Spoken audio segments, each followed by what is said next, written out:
king of a completely fictitious, phantom high-rise. Bree in again.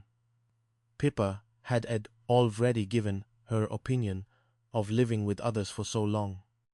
They just had to break up occasionally, or else they'd simply get in a rut. Way money man, a persistent pry, forced its way through the faded floral curtains of apartment 3A at Casa Feliz, Uno berry on the face of Julian caper, stirring him from a fitful dream of creme.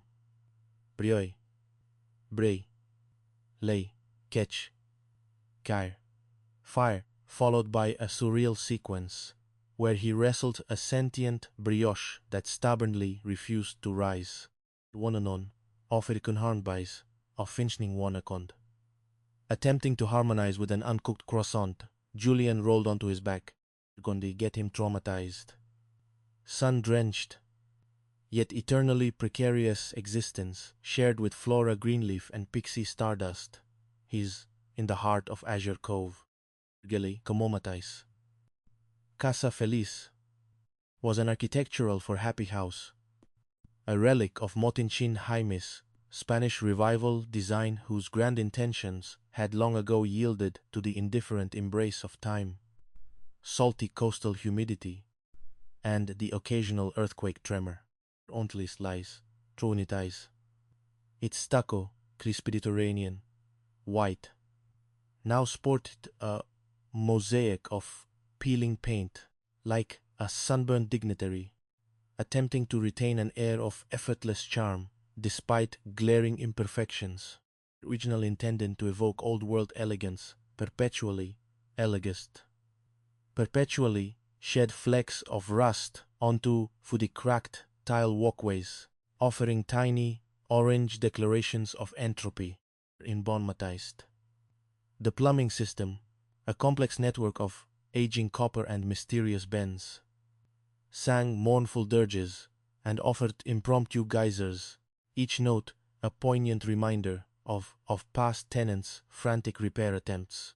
Communitentaby, he faintly, lingering scent, a faint pot golly, a strange philosophical regret and industrial strength drain cleaner was a permanent, almost cherished fixture.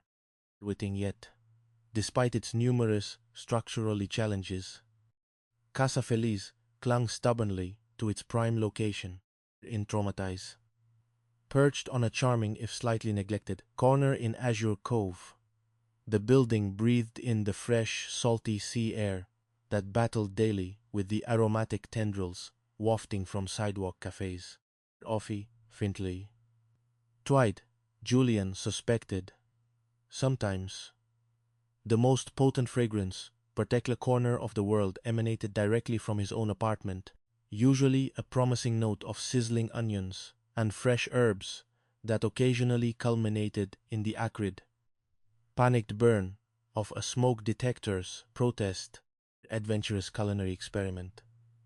Barnardbian, Usnes, Flora Greenleaf, Julian S., red-headed, pragmatic and eternally exasperated roommate, was already up.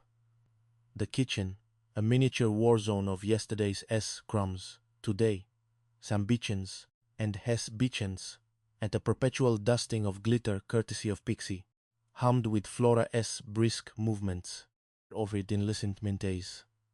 She wrestled with the ancient notoriously temperamental toaster, a chrome contraption. Her sole ambition in life seemed to be rendering bread into either pale, barely warm sustenance, or defiant, carbonized charcoal that necessitated emergency kitchen evacuations. One-matized. Flora S. vibrant red hair, usually meticulously pinned into a no-nonsense bun, befitting the manager of Bloom and Gloom, Floristry, a shop ironically named for its owner, as perpetually sour disposition, rather than its exquisite, vibrant inventory, was today a fiery, wind-tossed halo, opalized. Its dishevelment served as a clear, immediate indicator of burgeoning frustration, a barometer of the morning, impending, atmospheric pressure. Flora, Julian often mused, managed to bring remarkable order and a semblance of professional calm to her work life, personal life, sharing a precarious, rent-controlled haven with Julian Caper, an aspiring chef with a penchant for grand schemes, dramatic flailings, and an uncanny ability to attract absurd situations. And Pixie Stardust, a living, breathing art installation in Alconbinaby, posta quant beni quite, constantly tested in Dinnerby, theoretical construct, often dissolving into exasperated sighs, muttered self-help mantras, and the occasional, deeply felt groan of defeat or traumatized. From the hallway, a new ethereal presence emerged, radiating an almost visible aura of innocent chaos and unbridled, whimsical imagination. This was Pixie Stardust, their third pillar of domestic unpredictability, and, as Julian often noted, their primary source of existential glitter, Omanclate. Her usually sprightly blonde curls were artfully askew, reminiscent of a cloud that had just undergone a mild internal explosion, possibly induced by an impromptu thought about rainbow sprinkles, of a descendant. Baven, with a pattern of psychedelic unicorns prancing across rainbow nebulae, a recent acquisition from a vintage thrift store that Pixie swore possessed authentic cosmic vibrations, billowed slightly as she padded towards the kitchen.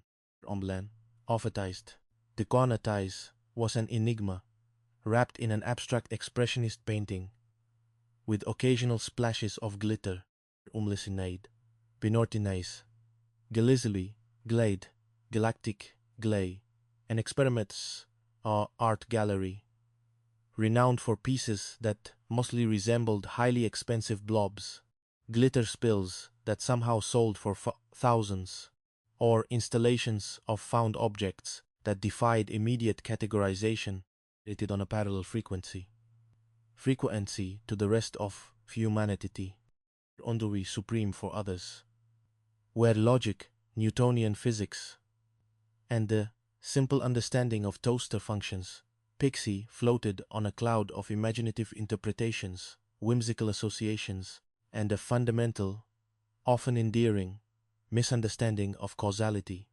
involved detailed overbesights of dust mode dosing observations, of dust modes dancing in sunbeams, which she frequently referred to as microscopic cosmic ballets, and lengthy philosophical debates. Vekep ite had herself about the color palette of unwashed dishes, kabi, office, flocities. Her voice, tortet, managing to salvage a single piece of toast from its terrifying transformation into charcoal. She eyed Julian, still lurking in the kitchen doorway, clearly hoping breakfast would magically materialize without his active participation. Batil, traumatized. The aroma of singed bread was winning the olfactory battle against the promise of freshly brewed coffee, warning quietly. Julian, or Desley, ever the pragmatist or the swift fulfillment of his morning coffee ritual, shuffled fully into the kitchen, rubbing sleep from his eyes with the back of a hand, already bearing the faint scar of a misplaced paring knife incident. Onbre, Tempe. Understatement, Flora.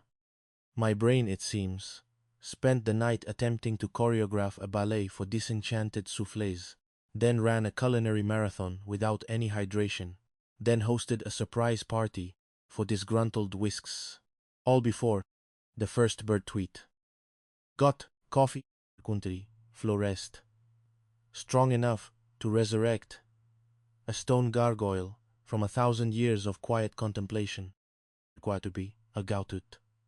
Flora replied, her gaze, however, lingering on Pixie, who was currently peering intently into a colander, as if divining the secrets of the universe from a scattering of last night as pasta, quantide. And Mott say this with the utmost delicacy.